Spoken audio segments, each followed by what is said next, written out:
I think I almost paid for that gamble of getting a fresh guy, a cold guy, Paul Barilla, but we really all prepared him the whole series for such a situation like this. But unfortunately, Justin did what Justin does, just makes those unbelievably difficult and great shot. How many times have we seen him do it to send it into overtime? So, but again, in the huddle in between the fourth quarter and the overtime, I said, hey, we're okay. We're okay. It's a tied ball game. We're still in this game, so don't lose heart. Don't lose heart.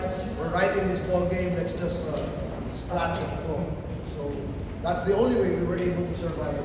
Even with Roger out with his cramps, Ray was cramping up, and Ronde had nothing left. He had just completely got dehydrated and had no more strength left in his legs. So just the other guys. Ray, of course, Glenn made a hell of a game. So what a game for Glenn to really show up.